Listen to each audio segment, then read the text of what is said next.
thousands of years, Aloe Vera has been considered a magical medicinal plant. Even the Aztecs used it as a miracle drug to treat many diseases. Traditional medicine appreciates its detoxification, purging, acid neutralization and fat reduction. According to modern research, it has a positive effect on blood sugar levels and blood lipid concentration, including cholesterol levels.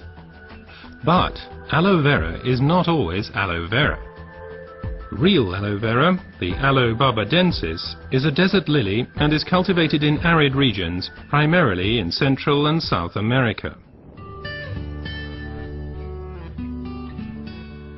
The effects of aloe vera are strongly dependent upon how it is processed, and the differences already begin with how it is harvested. In order to avoid damaging the plant, the leaves should ideally be cut by hand. As the outer skin of the leaf contains poisonous aloin, a substance that protects the plant from animals and has a laxative effect on humans, the skin must be carefully separated from the inner leaf gel. This leaf gel is the most valuable part of the aloe vera plant. The gel has been proven to contain over 150 vital substances, such as vitamins, enzymes, polysaccharides and trace elements. It's this unique combination of ingredients and the way in which they interact with each other that results in the healing effect. One of the most important plant substances is asimanan, which has a positive effect on the immune system and can also reduce inflammations and free radicals. The result, the oxygen supply improves. Let's take a closer look at this fact. Blood is supplied with oxygen in the lungs and then transports it via the blood vessels into the cells.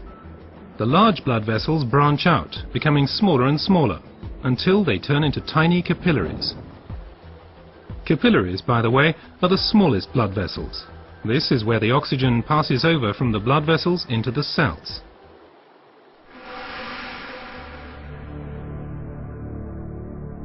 Poor eating habits, environmental pollution, stress and increased physical effort weaken our immune system. Free radicals have an easier time of things and can cause microinflammations throughout the body.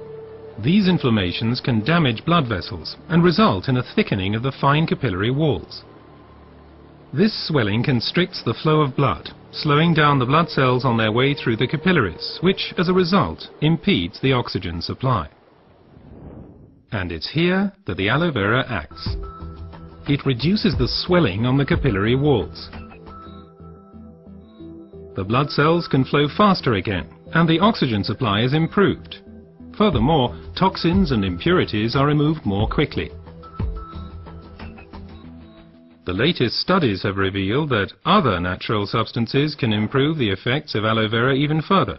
These substances primarily include silicon, but they also include evening primrose and alkaline minerals.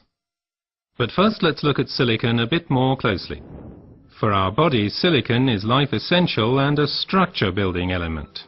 We already know it as quartz sand, as it occurs in stones and cement. In the body, silicon is there to stabilize our human tissue. As a supportive element, it strengthens bones, hair, nails, connective tissues, and also the walls of our capillaries. As we grow older, the capillary walls have a tendency to lose their form and resilience. They can literally collapse, interrupting the blood flow. At the worst, this can lead to a stroke or a heart attack. Silicon strengthens and supports the capillary walls, thereby keeping the bloodstream open. As a result, the erythrocytes can now supply the cells with oxygen more efficiently. Silicon in its original form as quartz sand cannot be absorbed at all by the human body. Alternatives can, however, be found in nature. An ideal plant-based source is the stinging nettle. It is rich in natural silicon, which can be better absorbed by humans. Optimum oxygen supply is not only dependent on the capillaries, but also on the condition of the blood itself. Only when blood is liquid enough can it pass through the narrow capillaries. For improving flow properties of blood, we have evening primrose with its polyunsaturated fatty acids and basic alkaline minerals. Polyunsaturated fatty acids make the blood thinner.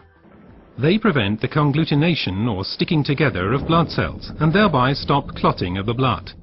Alkaline minerals support the elasticity of the red blood cells, thus helping them to pass through the tiny capillaries more smoothly. Both help to increase the blood's rate of flow and thus contribute to maintaining an optimum oxygen supply. So let's review the main points again. The supply of oxygen to our cells is a vital prerequisite for our overall health and also helps to safeguard us against serious illnesses. Aloe vera, with its decongestant effect, improves the oxygen supply. Silicon strengthens the vessel walls and keeps the bloodstream open. Reinforcement comes from evening primrose and basic alkaline minerals. What traditional medicine has known for a long time has now also been confirmed by modern research.